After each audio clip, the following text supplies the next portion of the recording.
Bem-vindo, meu amigo, nessa noite, nosso tempo de estudo bíblico, nosso estudo de quarta-feira. Seja muito bem-vindo mais uma vez, obrigado pela sua presença. Você está aqui comigo, Jesus te abençoe. Que Ele esteja guardando o seu coração, que Ele esteja renovando suas forças, sua alegria em todo o tempo nele, e que aquilo que vamos compartilhar nessa noite fale e aqueça e renove as suas forças em todo o tempo. Que Jesus te abençoe, obrigado porque você está aqui. Só alguns avisos rapidamente, né? O nosso boletim aí, para você se inscrever, está lá. Tem um detalhe importante no boletim com respeito aos agendamentos e também com respeito que eu vou falar um pouco mais à frente sobre a nossa rede cristã.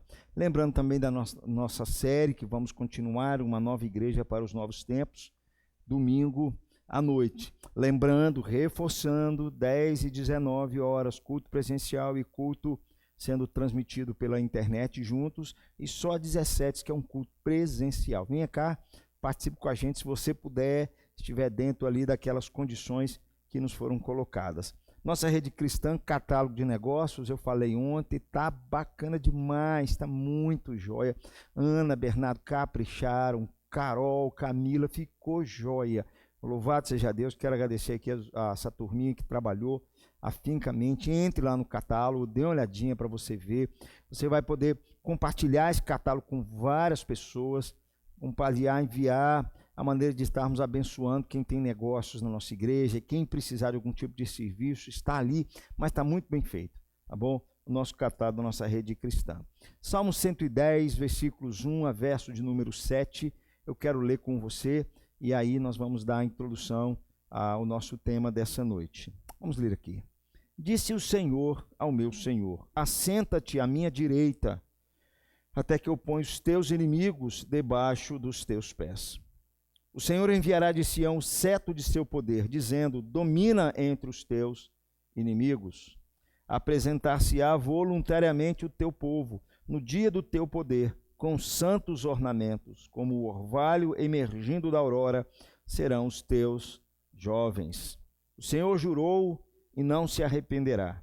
Tu és sacerdote para sempre, segundo a ordem de Melquisedeque.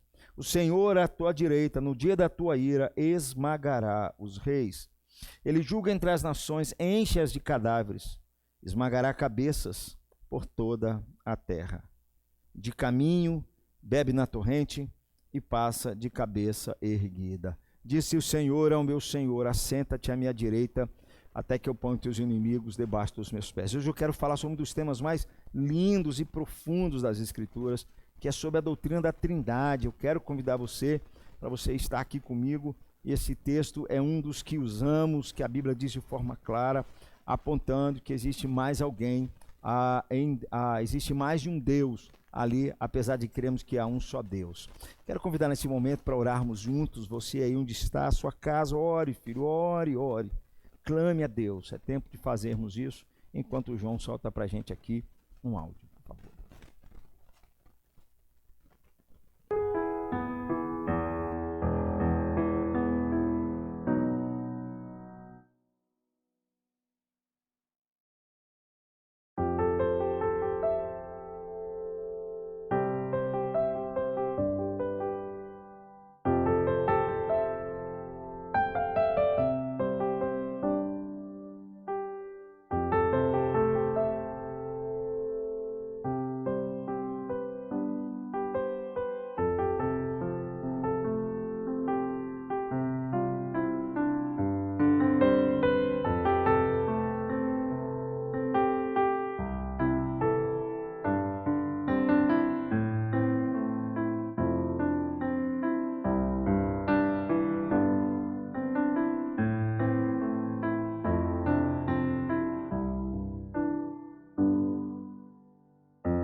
Quero orar por você mais uma vez. Deus, abra o nosso coração, aqueles que estão me ouvindo nesse momento, Deus, para ouvir a tua palavra. E mais, teve um momento na história que o Senhor Jesus estava com os seus discípulos, eles estavam já, Jesus dizendo e se despedindo deles, e Jesus os conforta de uma maneira que nós precisamos entender para os nossos dias. Jesus os leva a se aprofundar no conhecimento de quem é o seu Pai, de quem era Ele, de quem é o Espírito Santo, ou seja, Jesus se aprofunda no conhecimento da Trindade. É isso que nós precisamos, ó Deus. Nos ajude, abra o nosso entendimento e abençoe aqueles que estão me ouvindo, Pai. Nos guarde, fortaleça a nossa vida, não nos deixe, ó Pai, a viver sobre o temor, Pai, do que está acontecendo em nosso redor, porque nós temos um Deus que cremos e confiamos nele.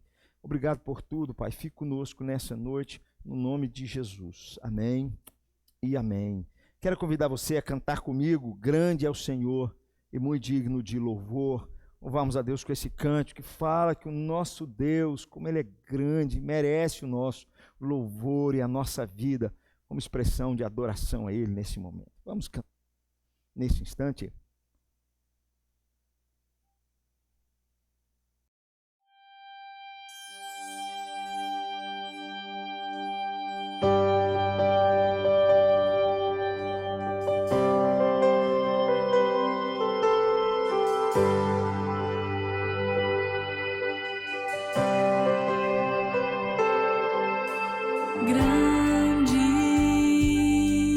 O Senhor e muito digno de louvor, na cidade do nosso Deus, seu santo monte, a alegria de toda a terra,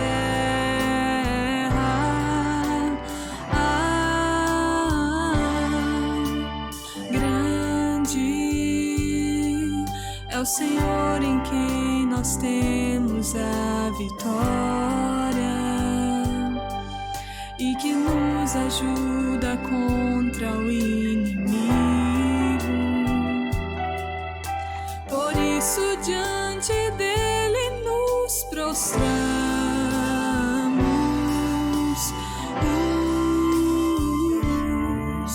queremos o teu nome engrandecer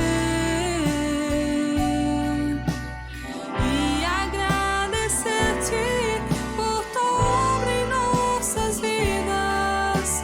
Confiamos em teu infinito amor, pois só tu és o Deus eterno sobre toda a terra e céus.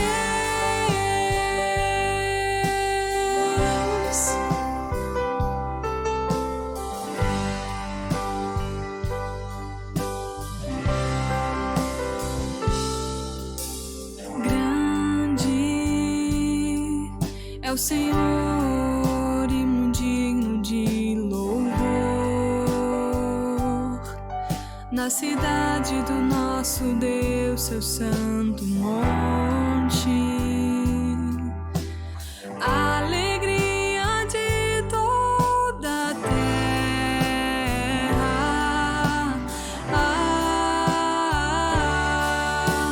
grande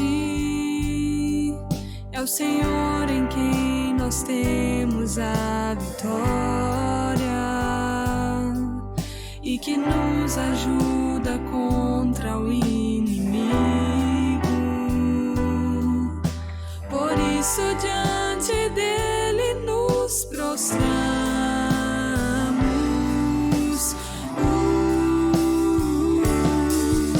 queremos o teu nome engrandecer e agradecer-te por tua obra em nossas vidas. Confiamos em teu infinito amor, pois só tu és o Deus eterno sobre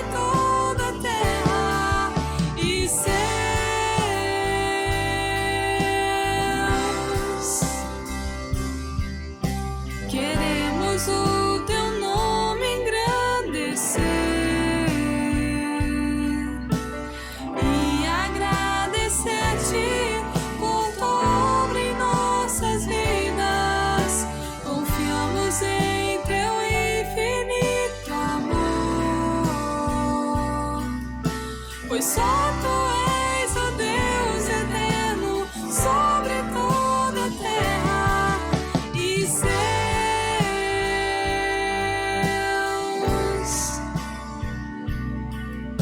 Pois só tu és o Deus eterno sobre toda a terra e céus.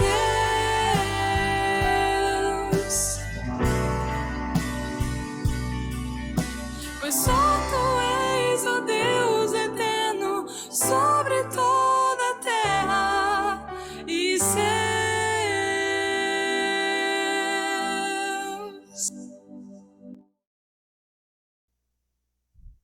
Pois só tu és o Deus eterno, grande Rei em toda a terra.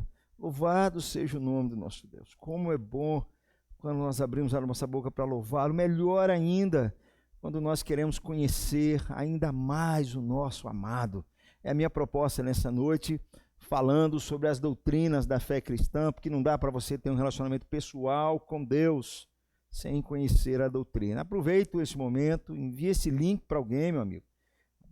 Abençoe a vida de alguém. Quem sabe, essa palavra pode cair o coração de alguma pessoa, de um amigo, e falar ao seu coração. Hoje eu quero falar de um tema muito importante nas Escrituras, mas central, que deveríamos gastar muito mais tempo com ele. É sobre a doutrina da Trindade. É uma doutrina que une, de fato, a igreja como cristã, une sim, está acima das nossas pequenas diferenças doutrinárias.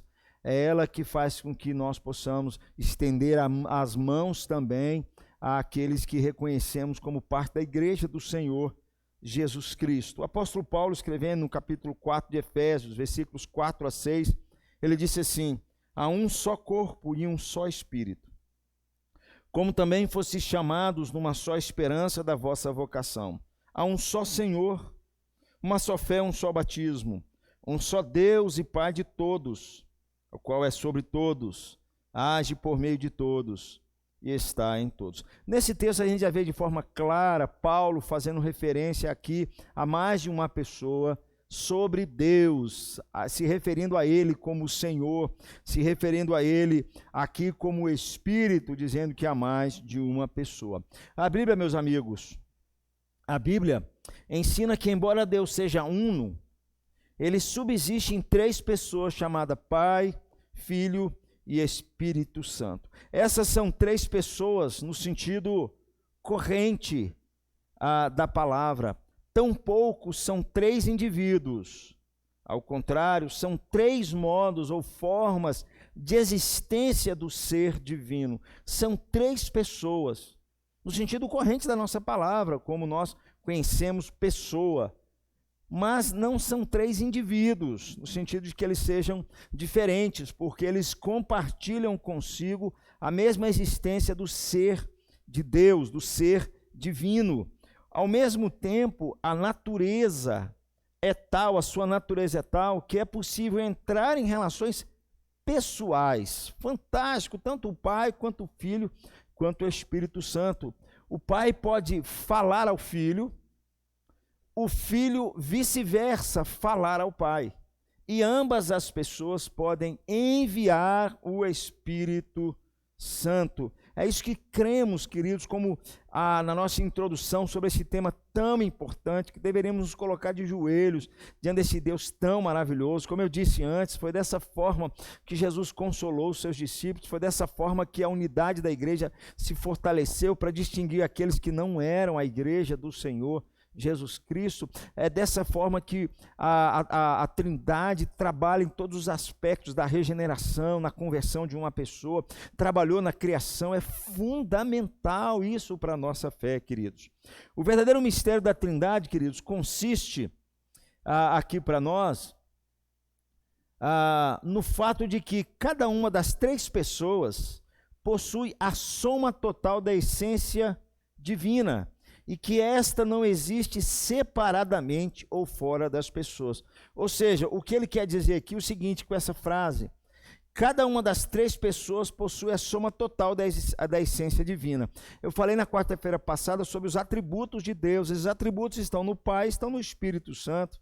Falamos numa quarta-feira sobre o ser de Deus, falamos sobre a sua onisciência, sobre a sua onipotência, por exemplo. Falamos sobre tudo isso. Isso tudo, cada uma dessas três pessoas possui a soma total da essência divina. E que não existe essa essência divina separado dessa pessoa, do ser divino, ou fora das pessoas. Portanto, tanto o Pai, quanto o Filho, quanto o Espírito, eles compartilham da mesma essência. É isso que é importante nós entendermos quando falamos sobre a doutrina da Trindade. E mais, nenhuma dessas pessoas ela é subordinada à outra quanto ao ser.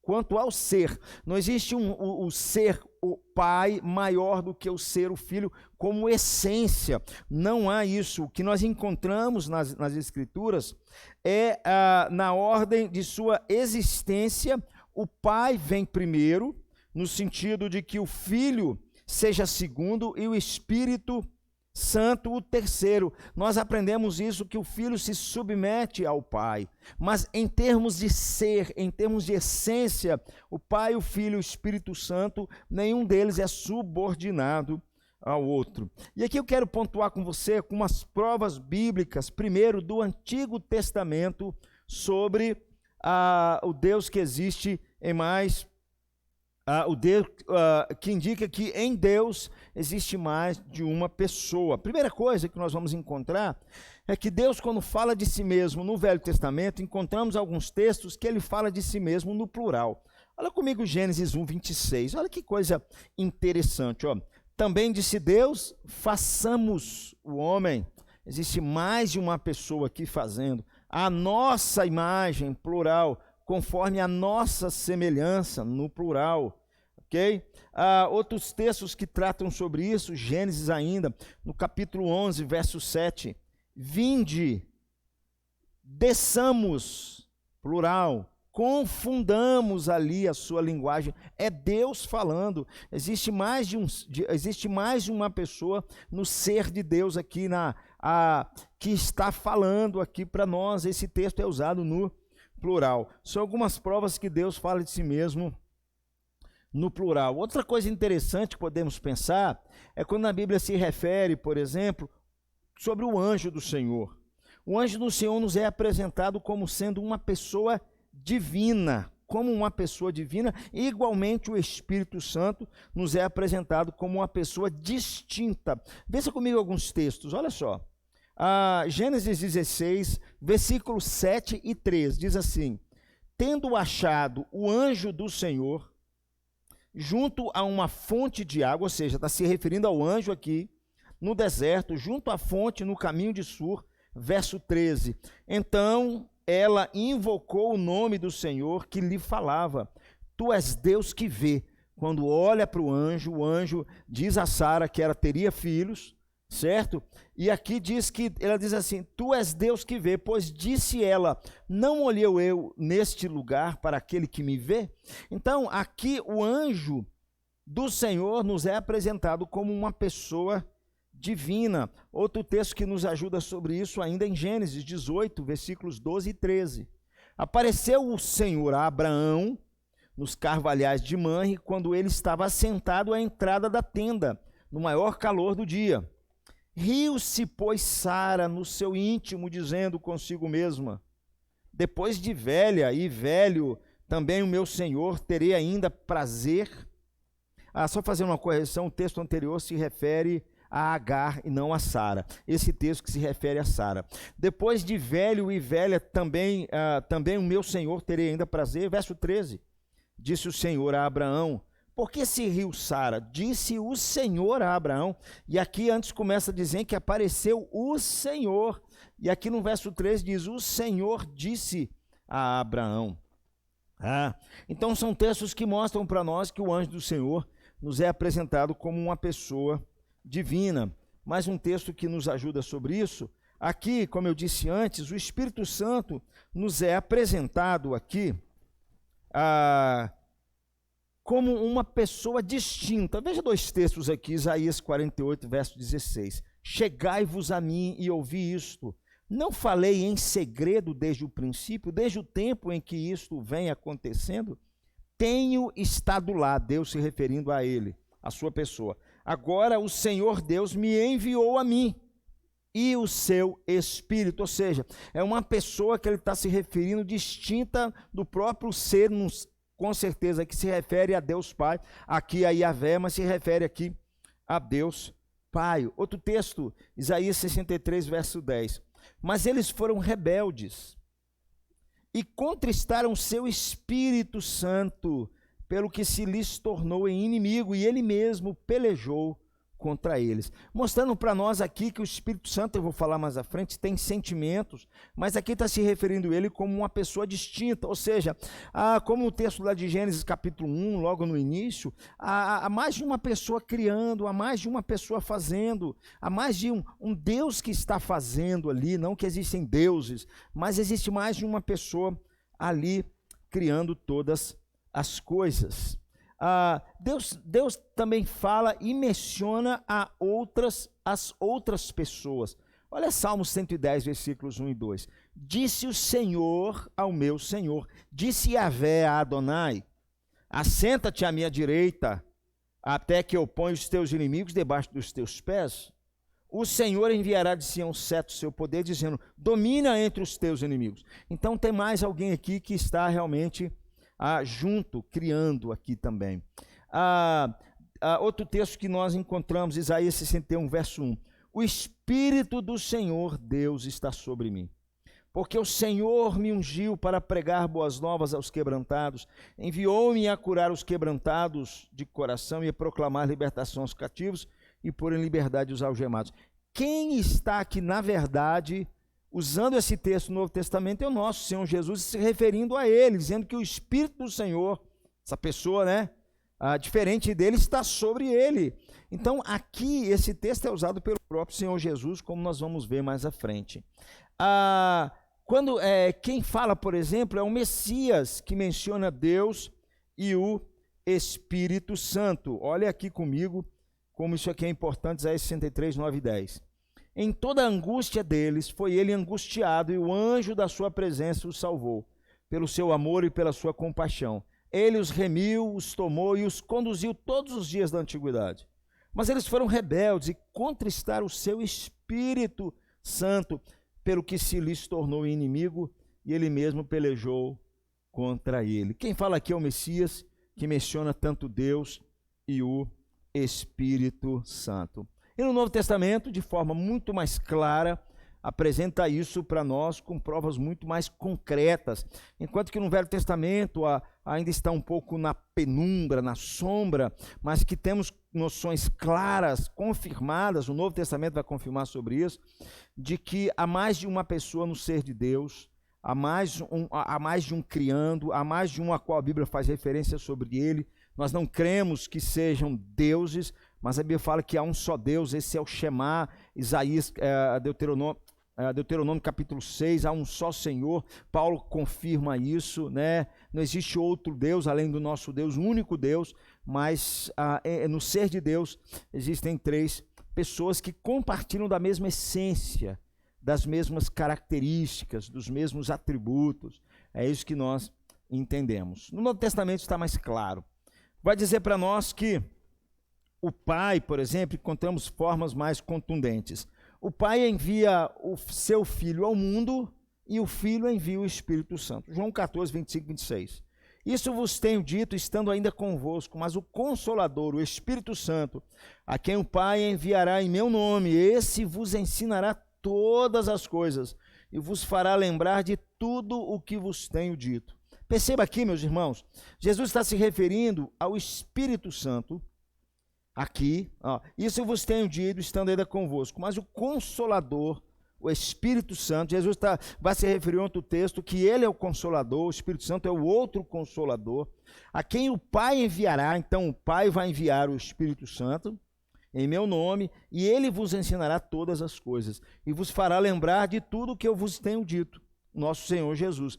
Esse texto está mostrando para nós, Pai, Filho e Espírito Santo, agindo aqui. Outro texto importante, além disso, existem inúmeras passagens nas quais as três pessoas são faladas e mostradas e mencionadas de forma bem específica. Mateus 28, 19, não podemos deixar de citá-lo, ide, portanto, fazer discípulos de todas as nações, batizando-os em nome do Pai e do Filho e do Espírito Santo. A bênção apostólica, que muitos acham que é só o término do culto, não é isso, queridos, que significa. Significa muito mais, significa uma invocação a esse Deus nosso que é trino, diz assim, a graça do Senhor Jesus Cristo, e o amor de Deus e a comunhão do Espírito Santo sejam com todos vós. Claramente o Pai, o Filho e o Espírito Santo aqui nesse texto para nós. Nós encontramos também outros textos, por exemplo, em Lucas 3, 21, 22, diz assim, e aconteceu que, ao ser todo o povo batizado, também foi Jesus. Estando ele a orar, o céu se abriu, e o Espírito Santo desceu sobre ele em forma corpórea como pomba. E ouviu-se uma voz do céu, tu és o meu filho amado, em ti me comprazo. Pai, Filho e Espírito Santo presentes ali, tendo João Batista ainda como testemunha de tudo aquilo. Né? 1 Coríntios 2, 4, 6, olha que coisa, às vezes passando meio despercebidos nesse texto. Ora, os dons são diversos, mas o Espírito é o mesmo. E também há diversidade no serviço, mas o Senhor é o mesmo. E há diversidade nas realizações, mas o mesmo Deus é quem opera tudo em todos. Se refere aqui ao Espírito Santo, ao Senhor, e se refere a Deus aqui. Creio que o Senhor aqui se refere à pessoa do nosso Senhor Jesus Cristo. É bom dizer, meus amigos, que a doutrina da Trindade ela foi negada de forma muito antiga, lá no primeiro concílio da igreja, no ano 325, teve que tratar sobre esse assunto, sobre a pessoa de Jesus, o concílio de Nicéia. Ário, um herege na igreja, já estava se posicionando contra olhar para Jesus, dizendo que Jesus havia sido criado, ele não foi eternamente gerado pelo Pai. A doutrina da Trindade ela foi negada mais à frente, no tempo dos reformadores, por um grupo chamado Socinianos. Os Socinianos, eles eram meio racionalistas nos tempos da Reforma. Também, atualmente, ela é negada pelos Russelitas, que são os testemunhas de Jeová. São negadas, por exemplo, pelos muçulmanos, são negadas por todas as outras religiões, por seitas e tudo mais. Esses falam dele, em termos do Pai, de formas bem diferentes daquilo que entendemos nas Escrituras, né? E aqui nós precisamos perceber que a Bíblia vai falar, e aí quando pontuamos alguns textos que se referem ao Pai, ao Filho e ao Espírito Santo, todos fazem referência a eles como Deus. Primeiro pensando no Pai, o título de Pai. Deus triuno como Criador de todas as coisas. Quando fala do Pai, vários textos apontando que esse Deus triuno, ele é Criador de todas as coisas. Olha aqui comigo, 1 Coríntios 8, 6. Todavia para nós há um só Deus, o Pai, de quem são todas as coisas e para quem existimos. Um só Senhor, Jesus Cristo, pelo qual todas as coisas e nós também, por Ele. Então, Paulo está dizendo aqui para nós, que se refere a Deus Pai, ao Deus triuno como Criador de todas as coisas, mas fazendo referência a Deus como Pai. Hebreus 12, 9. Além disso, tínhamos os nossos pais, segundo a carne, que nos corrigiam, e os respeitávamos. Não havemos de estar em muito maior submissão ao Pai espiritual, e então viveremos? O título de Pai também como Pai de Israel, alguns textos que mostram isso. Isaías 63, 16. Mas tu és nosso Pai. Ainda que Abraão não nos conhece e Israel não nos conhece, tu, ó Senhor, és nosso Pai. Nosso Redentor é o teu nome desde a antiguidade, se referindo ao título de Pai como Pai de Israel. Deuteronômio 32, 6. É assim que compensas ao Senhor, povo louco e ignorante? Não é Ele teu Pai que te adquiriu e te fez e te estabeleceste? Esse era o relacionamento que Deus sempre quis com o povo de Israel. Título de Pai como Pai dos cristãos, como Pai dos crentes. O que Mateus 6, verso 6 nos diz? Mateus 5, 45 primeiro.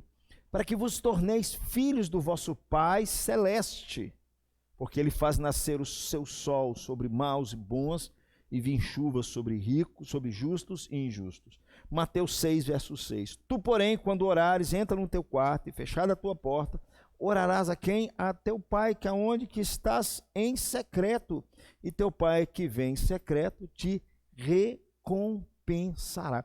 Então, são títulos dados a Deus Pai, que se refere, por exemplo, aqui ao Pai dos crentes, ao Pai dos cristãos aqui para nós. O título de Pai também no sentido mais profundo. A palavra Pai se refere à primeira pessoa da Trindade. Isso é muito importante. Veja aqui comigo, João 1,14. E o Verbo se fez carne e habitou entre nós, e vimos a sua glória, cheio de graça e de verdade. E vimos a sua glória, glória como a do unigênito do Pai. Então, isso aqui é num sentido mais profundo.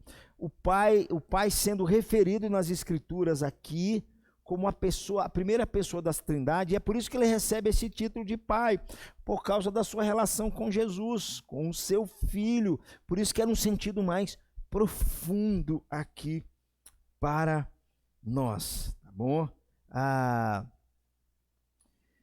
No sentido mais profundo ainda, a palavra Pai se refere à primeira pessoa da Trindade. João 1,14, 18. Já li esse texto, só dando complemento ao verso 18. Ninguém jamais viu a Deus, o Deus unigênito que está no seio do Pai, é quem o revelou. Antes o texto fala se referindo a Jesus, olhando para Jesus como Pai do nosso Senhor Jesus, Deus como Pai de nosso Senhor Jesus, e depois fala que esse é o único Deus, o Deus unigênito. Então esse é um sentido mais profundo, que aí entendemos o significado da palavra Pai. Eu sei que esse termo Pai, às vezes usamos para a nossa paternidade, tentando fazer uma comparação com a paternidade humana, mas ela ainda é um débil reflexo ainda disso aqui que está nas Escrituras. Nos dá um conhecimento, mas ainda é muito raso ainda para essa compreensão aqui um pouco mais profunda, né? Outra coisa também, João 8,54, respondeu Jesus: se eu me glorifico a mim mesmo, a minha glória nada é. Quem me glorifica é meu Pai, o qual vós dizeis que é vosso Deus. Então aqui, esse que é o termo usado para Deus como Deus Pai, ali na Trindade, é por causa do nosso Senhor Jesus Cristo, né? A característica essencial do Pai é haver ele gerado o Filho desde toda a eternidade. Essa é a característica essencial do Pai, que gerou o Filho desde a eternidade. Ele não criou o Filho, ou seja, não houve um tempo na história que ele nunca existiu. Não, queridos. A Bíblia o Concílio de Nicéia, no ano 325, diz assim, que ele é eternamente gerado do Pai. É isso que é a pessoa do nosso Senhor Jesus. E com respeito ao Filho, a segunda pessoa da Trindade é chamada Filho ou Filho de Deus. Alguns textos que nos ajudam a pensar sobre isso, de forma clara. Esse é o nome que é dado não só como Filho unigênito, mas também como Messias eleito de Deus. Veja aqui comigo alguns textos. E o Verbo se fez carne e habitou entre nós, cheio de graça e de verdade, e vimos a sua glória, glória como do unigênito do Pai. Olha o verso 18. Ninguém jamais viu a Deus, o Deus unigênito que está no seio do Pai, é quem o revelou. Tratando aqui como a segunda pessoa da Trindade, como Filho unigênito do Pai. Um pouco mais. Porque Deus amou o mundo de tal maneira que deu o seu único Filho, seu Filho unigênito, para que todo o que nele crê não pereça, mas tenha vida eterna. Versículo 17, quem nele crê não é julgado, o que não crê já está julgado, porquanto não crê no nome do unigênito Filho de Deus. Ou seja, se referindo de fato à segunda pessoa da Trindade como Filho unigênito do Pai. Também se referindo como Messias, né? Eleito de Deus. Olha aqui comigo, Mateus 8, 29.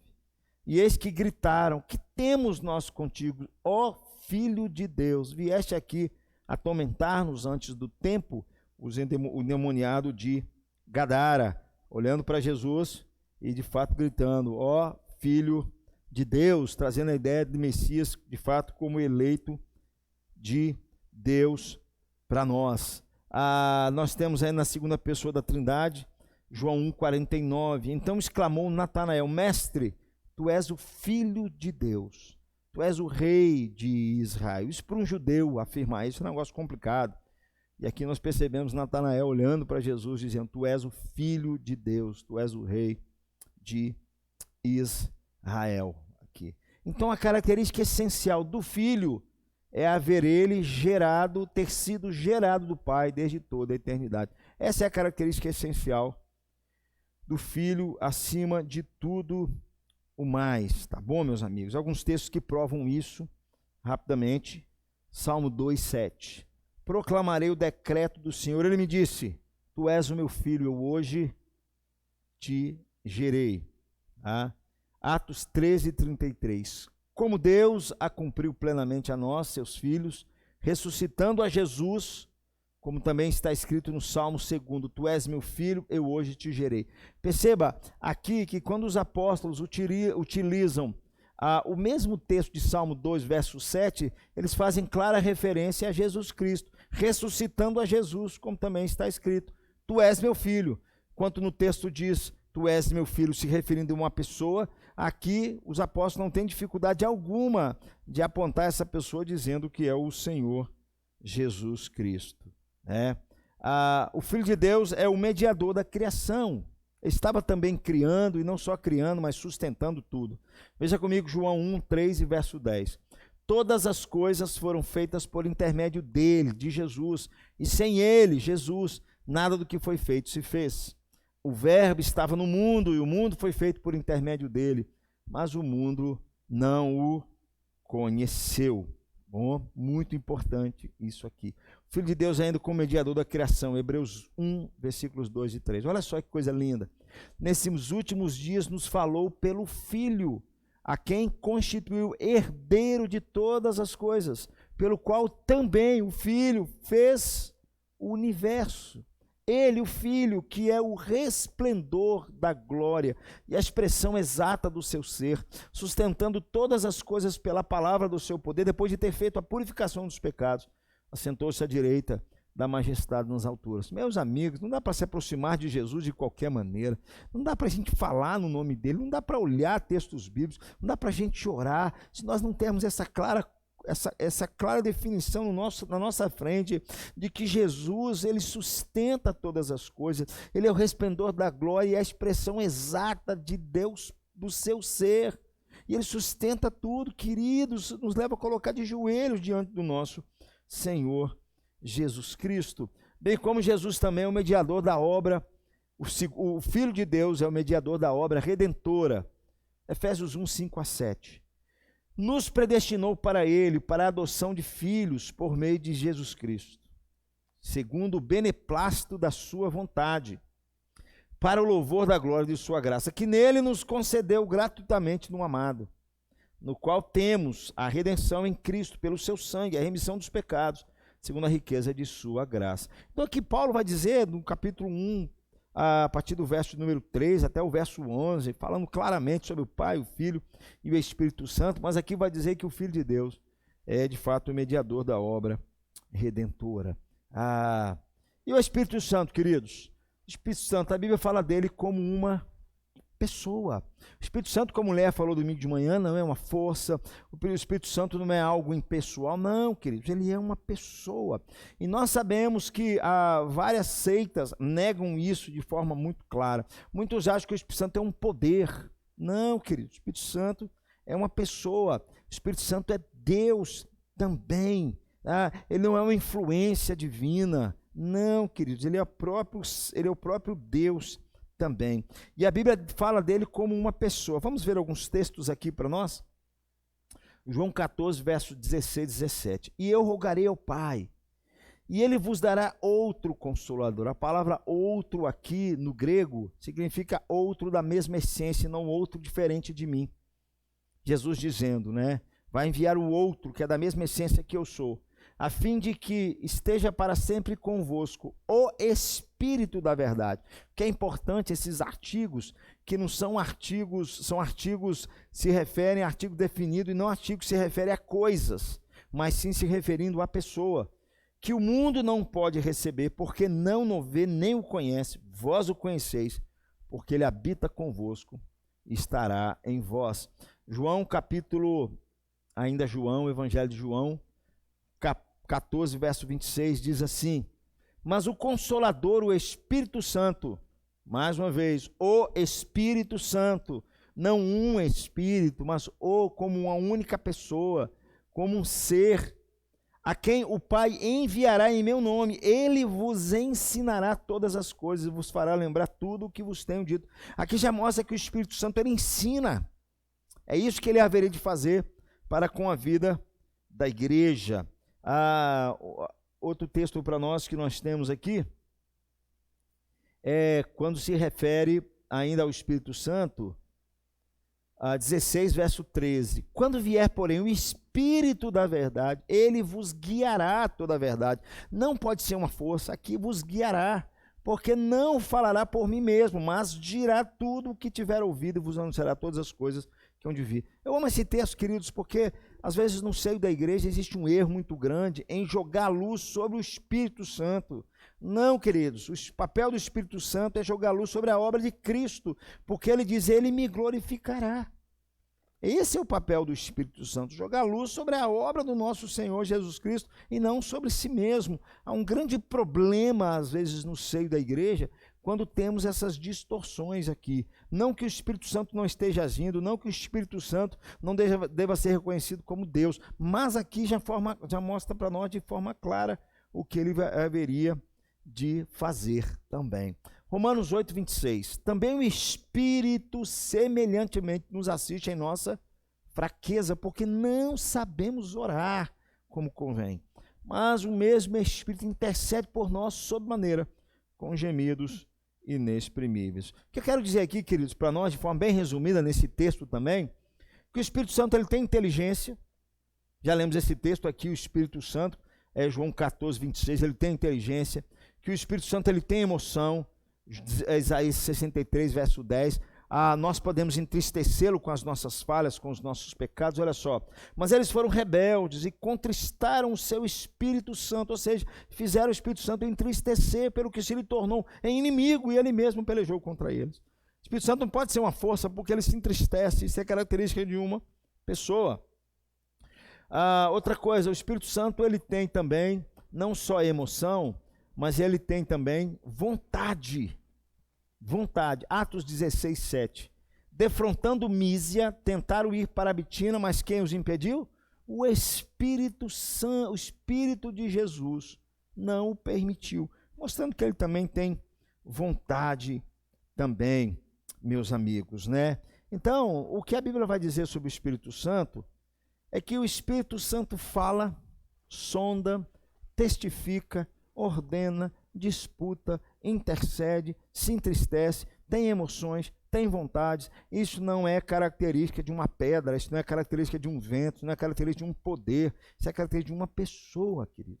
É isso que a Bíblia mostra para nós de forma muito clara. Além disso, sua pessoa nos é apresentada também como distinta do seu próprio poder. Portanto, ele não pode ser poder ou força. Veja bem, Lucas 4,14. Então Jesus, no poder do Espírito, regressou para a Galiléia e a sua fama correu por toda a circunvizinhança. Então é distinto o Espírito Santo, como o seu poder é distinto da sua própria pessoa, né? Lucas 1,35. Respondeu-lhe o anjo: descerá sobre ti o Espírito Santo, e o poder do Altíssimo te envolverá com a sua sombra. Por isso também o ente santo que há de nascer será chamado Filho de Deus.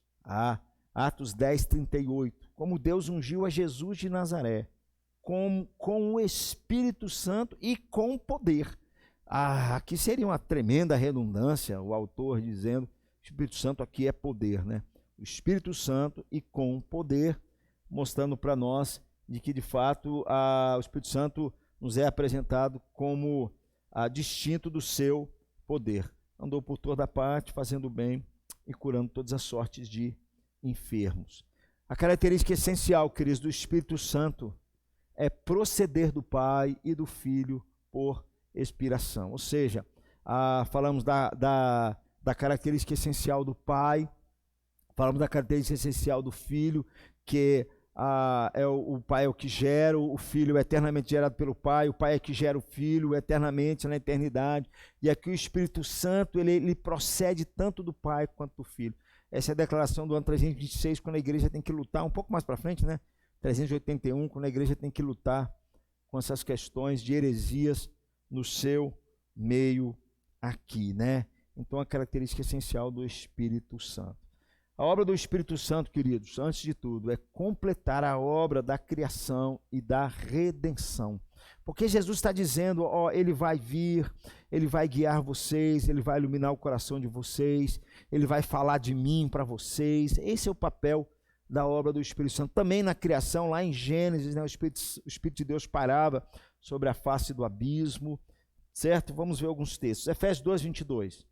No qual também vós juntamente estáis sendo edificados para a habitação de Deus no Espírito, complementando, ou seja, trabalhando, sim, complementando a obra da criação e, no caso aqui, a obra da redenção. O papel central do Espírito Santo, antes de tudo, é glorificar o Filho. Olha aqui, João nos diz em 16, versos 13 e 14. Quando vier, porém, o Espírito da verdade, ele vos guiará toda a verdade, porque não falará por si mesmo, mas dirá tudo o que tiver ouvido e vos anunciará todas as coisas. Ou seja, o Espírito Santo não fala por si mesmo, ok? Ele me glorificará. Esse é o papel central do Espírito Santo. Jesus está dizendo, ele vai me glorificar, porque há de receber do que é meu e vou-lo há de anunciar. Então, como eu disse antes, às vezes existe um grande problema no seio da igreja evangélica, que às vezes joga luz, de fato, sobre o Espírito Santo, enaltecendo como se fosse até acima, mas não existe isso na pessoa, na Trindade não existe isso. Uma coisa nós sabemos de forma clara, que o papel do Espírito Santo é iluminar o nosso coração com a obra de Jesus cada vez mais, nos guiar à verdade, trazer ainda mais e mais Cristo para perto de nós. E aí, queridos, depois que falamos um pouquinho sobre essa questão pontuando alguns textos do Velho e do Novo Testamento, que nos mostram claramente que em Deus há um só Deus, mas subsistem três pessoas, o Pai, o Filho e o Espírito Santo, mostrando um pouquinho o papel deles ali, como eles dizem, na economia da Trindade, cada um deles ali, o Filho que tem que morrer, o Pai é quem envia, tal. Os três sempre trabalham juntos, é importante nós dizermos sobre isso, mas eu queria só finalizar, porque eu gosto muito, porque às vezes a gente fala sobre a doutrina da Trindade, parece que ela está muito assim distante, parece que é uma questão assim muito abstrata, parece que ela não tem nenhuma conexão com a nossa vida. Não, é o contrário. Ela nos aprofunda mais, nos leva a um conhecimento mais profundo sobre Deus. Tem um autor que ele usa o termo chamado a dança de Deus, e aqui eu quero mostrar com vocês algumas questões importantes. Não vou ler os textos, mas é pegando os textos que nós lemos e caminhando por uma definição para entendermos que isso não é um conceito abstrato. A primeira coisa, a Bíblia, se você ler de Gênesis e Apocalipse, ela praticamente está dividida dessas quatro formas aqui. Primeiro, a criação, Deus criando todas as coisas. Logo em seguida, o que nós temos é a queda. Toda a Escritura tratando para resolver o problema da queda. E como é que ele vai resolver isso? Através da redenção. E tudo isso aponta para um dia que todas as coisas vão ser restauradas. Criação, queda, redenção e restauração de todas as coisas. Somente o cristianismo, queridos, entre as religiões existentes do mundo, ensina que Deus é trino. Um ser que existe eternamente em três pessoas. Pai, Filho e Espírito Santo. Um ser que existe eternamente em três pessoas. O Pai, o Filho e o Espírito Santo. Deus, queridos, acima de tudo, quando nós olhamos para a Trindade, o que nós podemos dizer de forma clara, que a Bíblia sinaliza para nós, que Deus é em essencial relacional, ou seja, ele não é um uno, ele não é como, por exemplo, o Deus dos muçulmanos, ele não é como o Deus impessoal dos budistas, o Deus dos hindus, ele não é um uno, ou como muitos afirmam, né, quando eles descolam Jesus do ser de Deus, descolam Jesus não olhando ele como Deus. Tudo isso quebra a ideia que a Trindade aponta de que Deus ele é relacional. O Filho vivendo por toda a eternidade, como João 1,18 diz, no seio do Pai. É uma antiga metáfora para o amor e intimidade, aqui João nos diz. Jesus, o Filho, apresenta o Espírito vivendo para glorificá-lo. Percebe essa dança aqui acontecendo? O Filho glorifica o Pai, João 17,14. E o Pai glorifica o Filho. Isso se dá por toda a eternidade. Meus amigos, isso é fundamental para nós, para olharmos, para nos relacionarmos com Deus, porque é assim que acontece na Trindade. E o que isso significa para nós? De forma mais pontual. O que significa glorificar? É louvar, é aproveitar e se deleitar com Deus. É isso que significa glorificar. Quando alguém é útil, você se sente atraído devido ao que ele pode lhe trazer ou fazer por você. Quando você se relaciona com uma pessoa e entende que essa pessoa pode te trazer algum benefício, é assim que você lida com a pessoa, de forma utilitária. Ok? É isso aqui. Mas presta atenção. Mas se essa pessoa é bela, você não tem como se relacionar com ela sendo atraído por aquilo que ela pode te dar ou que ela pode trazer. Mas se ela é bela, você a aproveita por aquilo que ela é. É isso que é a ideia de glorificar. É quando nós estamos na presença desse Deus e nós a palavra encantar é até fraca perante isso.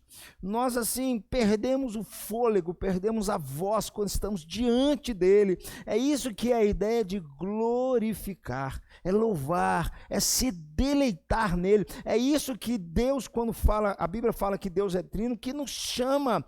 Não é nós nos relacionarmos com Deus para aproveitar as bênçãos de Deus ou tentar ganhar alguma coisa dele, mas é nós nos deleitarmos, é nós termos prazer, é nós o louvarmos.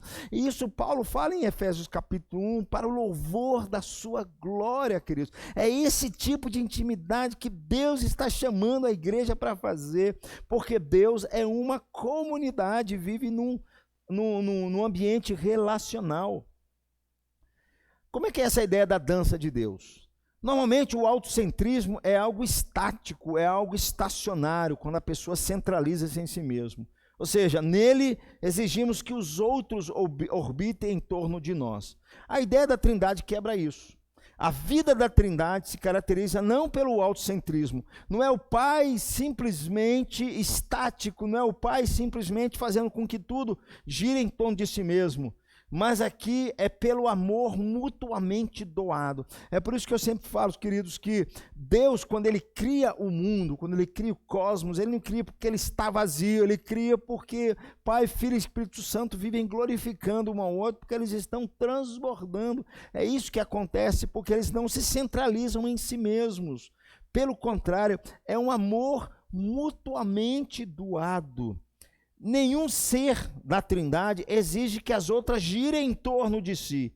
Cada uma voluntariamente circunda e se concentra nas outras duas, derramando sobre elas amor, deleite e adoração. É isso que nós precisamos entender, por isso que ele usa o termo de dança, queridos. Porque é isso que nós precisamos ter no nosso coração, principalmente tão profunda a doutrina da Trindade.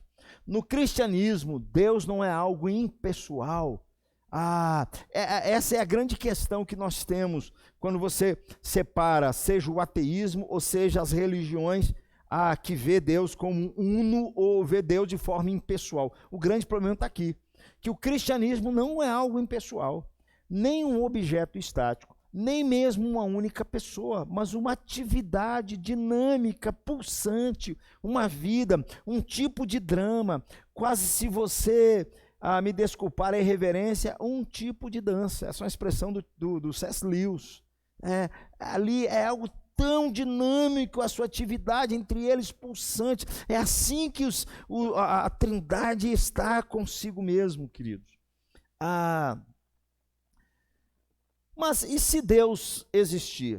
Caso Deus não exista, tudo em nós e à nossa volta é o produto de forças impessoais cegas, se Deus não existir. Isso aí é simples. Essa teoria da evolução ou outras que tentam negar a existência de Deus, o que vai cair é que tudo nada mais, como diz Francis Schaeffer, é o acaso mais o tempo, é só isso que vai acontecer. tempo mais acaso e matéria. Não tem mais nada, porque tudo se refere a produto de forças impessoais. Queridos, isso mata a personalidade humana, isso mata o ser humano em si. Okay? Mas se Deus existe como uma trindade, será que o amor ganha uma definição melhor quando olhamos para a trindade? Depende de quem você acha que Deus seja. Se você achar que Deus de fato é um ser impessoal, o amor realmente vai ganhar outro tipo de definição.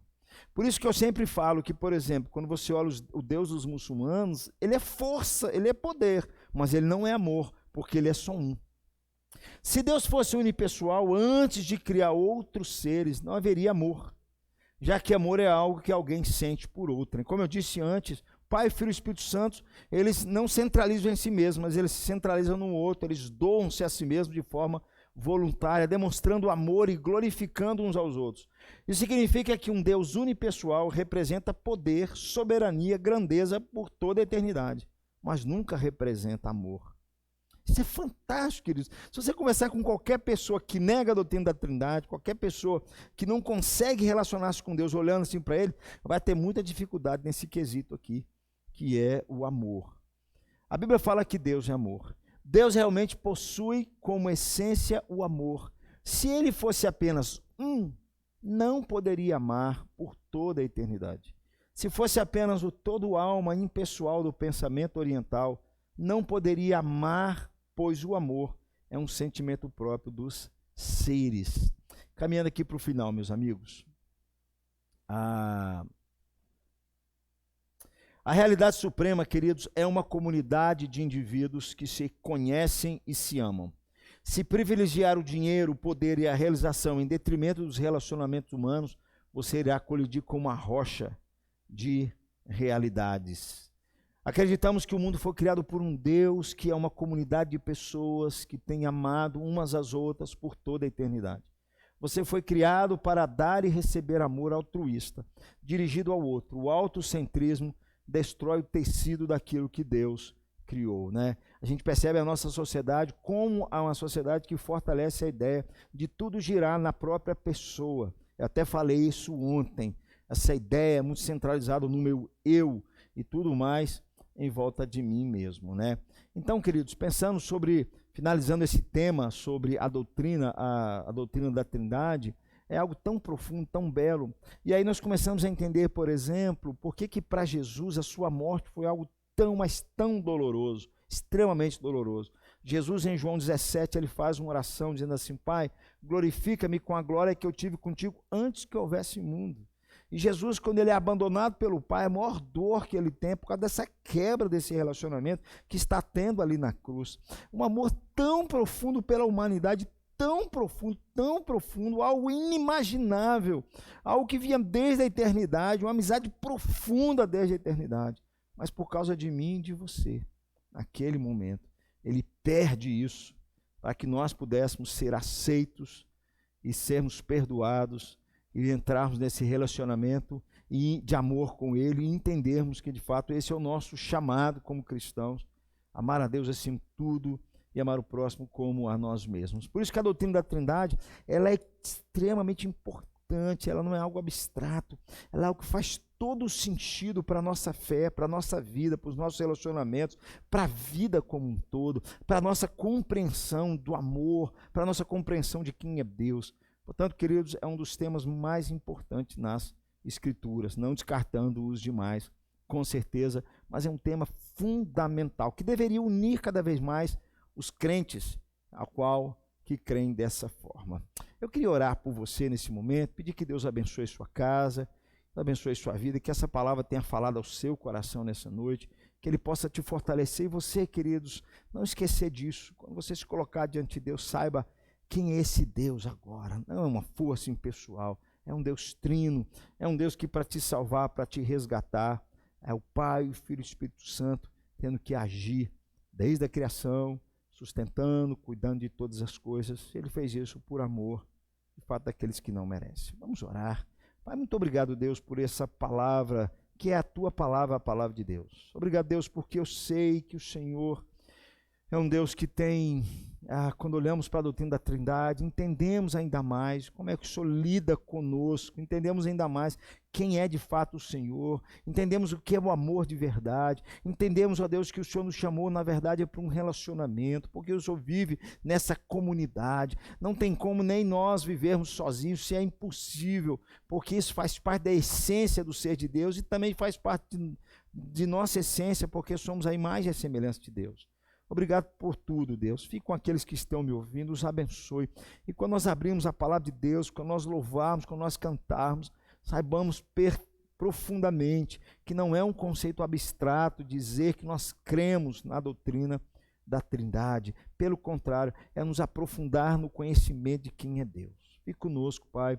Nos ajude em nome de Jesus. Amém e amém. Deus abençoe, meu irmão, sua vida. Espero você domingo às 10 horas aqui sendo transmitido e às 19 sendo transmitido, e aqueles que estiverem aqui conosco de forma presencial. Jesus abençoe você. Obrigado porque você está aqui comigo, cada um dos meus irmãozinhos, de forma muito preciosa. Obrigado pela sua vida. Jesus te abençoe, te fortaleça, que a palavra dele enche o seu coração, traga vida para você em todo o tempo. Deus abençoe você.